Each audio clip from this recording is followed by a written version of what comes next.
Thanks to Pedro Pascal, Star Wars Day and Father's Day are one and the same this year. Hi, I'm Abbey Esparza, and I want to take this generic Raider man and turn him into, not Pedro Pascal, but into a Mandalorian who maybe crash-landed onto a Mad Max-like planet and just decided to stay.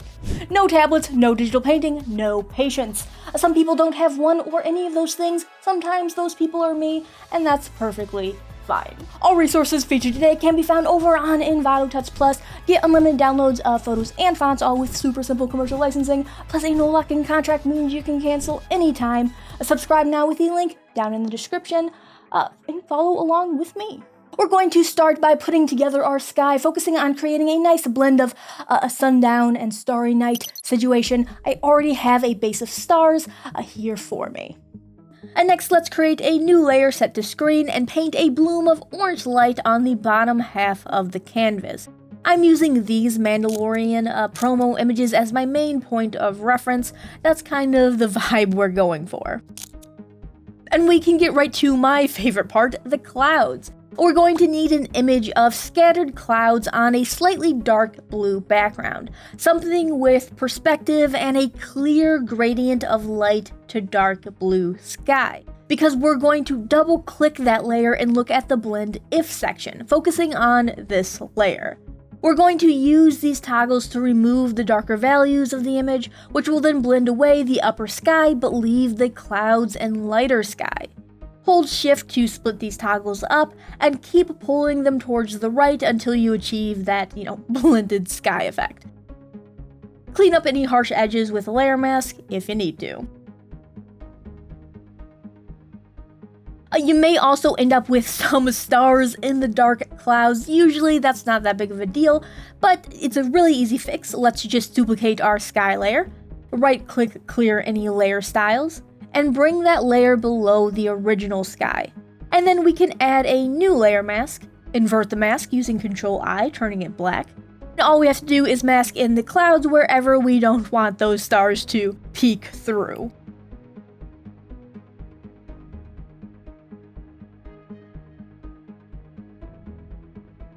And we're going to finish up this sky by pushing the colors more into that teal and orange range. I'm going to run through this really fast, but if you want the full breakdown of the image, settings, and all, you can check out the written version linked down below. Starting with a screen layer, we can just manually paint in some light, going from orange to teal up top. And we're going to further reinforce that teal and orange with a gradient fill layer set to overlay. This will also add a touch of contrast. And you can finish up dialing in that contrast and brightness using a curves layer. I'm going to bring down the midtones. And I think this will wrap up our sky, but the colors still aren't really where I want them to be yet. I usually save this step for last, but let's add our color grade in, and this will give us the final teal and orange colors. I'm going to just paste this in, but again, the written version will have all these specifics. We're mostly just pushing the teals and oranges, and this group will stay at the top of our layer stack. You can even lock it to keep it out of your way. But what I really want to get to is our main subject, our soon-to-be Mandalorian meets Mad Max. I already have him pre-extracted and will do some speedy color adjusting using filter, camera raw, and selecting auto. This will just add some fast contrast. We are going to add even more contrast using a curves layer inside of our subject, bringing down the shadows slightly, and then we'll use opacity to further dial in that contrast. We'll also be placing layers underneath this layer here in a bit. But first, we're going to put our subject in a group named Subject. This will help when adding in our helmet later on. Before that though, we have to clip some color adjustment layers into this group, starting with a hue saturation layer, removing -70 saturation from the blues. And then next, let's clip a curves layer, bringing up the shadows. This is going to look really intense and too bright, but once we add back in our shadows, it'll all end up evening out. But now that we do have a slightly more neutral base, we can add in our shadows.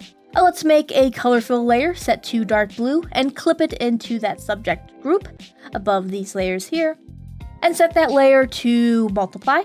bringing the opacity down to around 70%. Next, we're going to double click again and adjust the blend if settings, blending the layer away from the subject's highlights.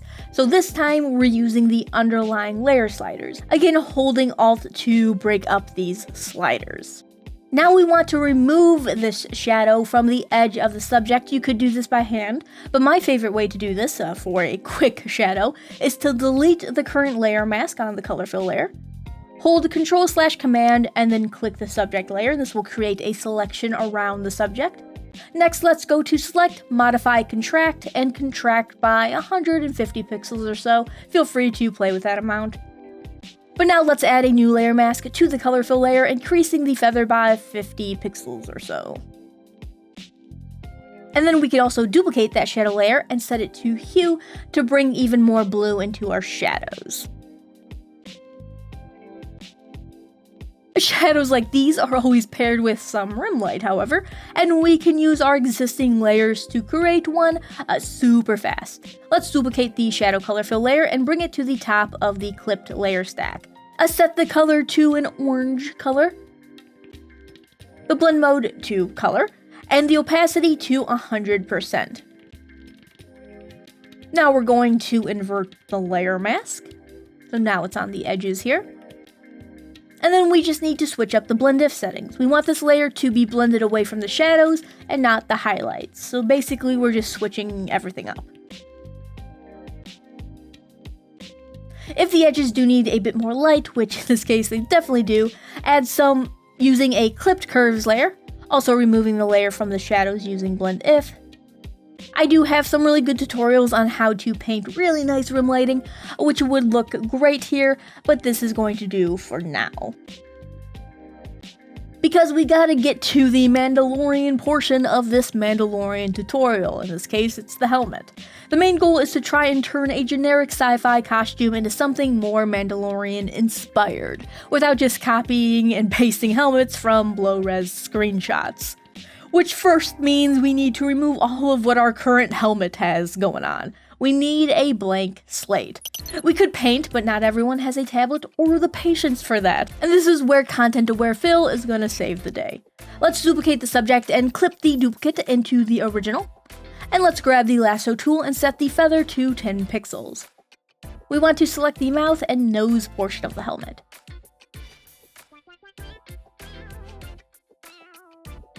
Now let's go to Edit, Content-Aware Fill. The default settings should work fine, but we can always flip through these and see what looks best. Most importantly, we want to remove the green from any areas we don't want Photoshop to sample from. So we don't want any of the ropes or cloth, we really just want the helmet and the upper part of the chest. It's not going to look great. We just want a smoother base with a metal-like texture. Since the rest of the armor and helmet is pretty rough and rugged, we don't have to worry about having, a perfect shiny surface. By default, it'll paste as a new layer, reclip your layers back into the subject if you need to. And then we're going to hold Shift and select the flat subject and the content fill layer, hold Alt/Option, drag the layers to duplicate them, and then right-click merge them. And then on this merge layer, we're going to repeat that content-aware fill step, as well as the duplicate step. And this is going to remove the goggles.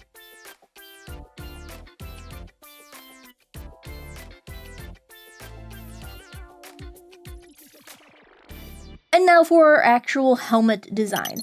I definitely consider bringing up a reference to the Mandalorian style helmet. Feel free to trace if you're using only a mouse, like I am. I'm very bad with a mouse, but it doesn't matter, you're still going to be able to do that if you are also bad with a mouse like I am. All we're doing is recreating a very simplified version of the primary eye visor on 3 separate layers. So you'll make the eye part a soft black, the base a medium gray, and then a light and dark area on each side of the base to create the metal curve shape. Think of this though like a rough draft. We just need shapes that are going to hold our textures and lighting.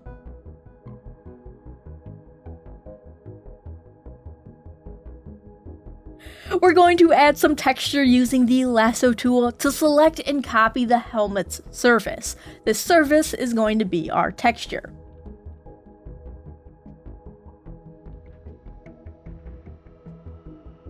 So we're going to paste and clip that texture into each gray shape, setting each layer to hard light.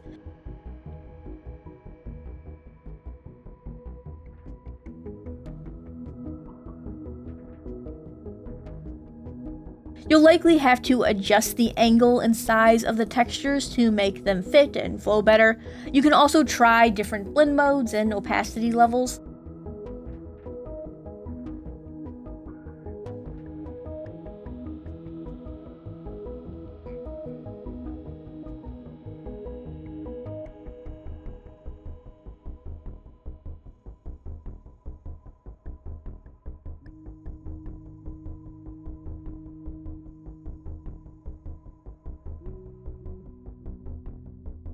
And now all we have to do is add some shadows and highlights onto all 3 layers, and this will help bring them all together and blend them with our already existing helmet.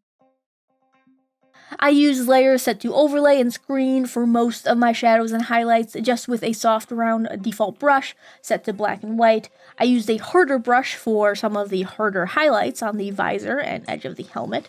You can also use the smudge brush to drag out highlights, making them look more natural. Again, this is a great trick if you're using a mouse and no tablet.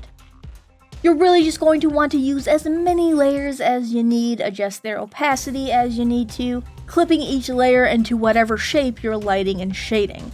By using clipping masks and multiple different layers, we can be as sloppy as we need to.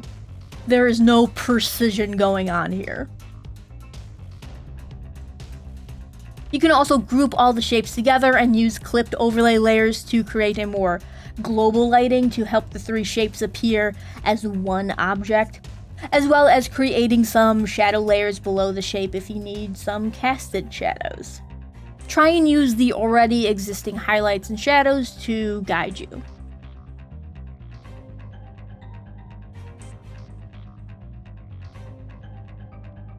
And then we'll finish everything up with a simple little white light flare on the flashlight. I used this pre-made flare set to screen. I did change it to a slight pale orange color. Try and go with pale light colors as opposed to flat white. And we're dropping in a little dwarf planet / moon to frame our bounty hunter, our budget, Papa Pedro Pascal. Moons and planets like this are super easy to whip up. We do a complete walkthrough in that written tutorial, linked down below. And there we have it, a mad Mandalorian, Pedro Pascal imposter. Feel free to switch up the visor and helmet design, super easy to do, and the colors too. If that classic teal orange sci-fi color combo isn't doing it for you, I don't know why it wouldn't. Or check out some of the other videos that Envato Tuts Plus has to offer. If you did like this video, consider giving us a like and even subscribing if you still need to. And remember to click the little bell icon to be notified of all new videos, including tips, tricks, course tutorials. Happy designing. See you next time.